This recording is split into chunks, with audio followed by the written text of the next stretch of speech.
औरल sex यानी मर्द और औरत का मियां और बीवी का शर्मगाह को चूमना और चाटना, क्या ये जायज है या नाजायज है? शरीयत के अंदर इसका क्या हुक्म है? अगर मियां बीवी के दरमियान ऐसा मामला होता है तो उनके ऊपर क्या हुक्म लगेगा? सबसे पहले ये याद रखिए, ये ऐसा करना ये बिल्कुल जायज नहीं है। अब इसकी भी कुछ मुख्तलिफ सूरतें हैं।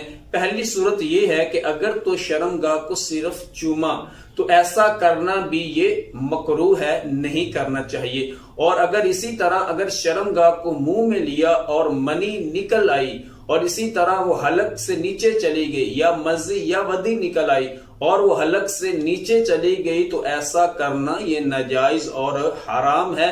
अगर ऐसा कोई करता है तो वो हराम काम करता है। और इसी तरह और ये मुंह जो है ये अल्लाह तबारक व तआला ने अपनी इबादत के लिए बनाया है। इसी मुंह के जरिए हम अल्लाह की इबादत करते हैं, कुरान पढ़ते हैं, अल्लाह का जिक्र करते हैं।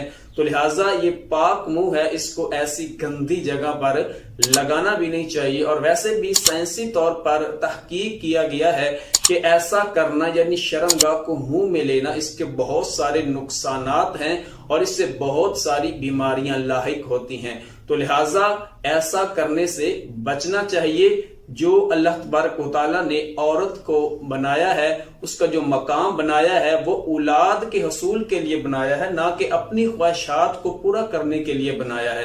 तो लिहाजा अगर कोई मियां बीवी के दरमियान ऐसा होता है या कोई करता है तो उसे चाहिए कि इससे बचे। ये बिल्कुल भी करना जायज नहीं है।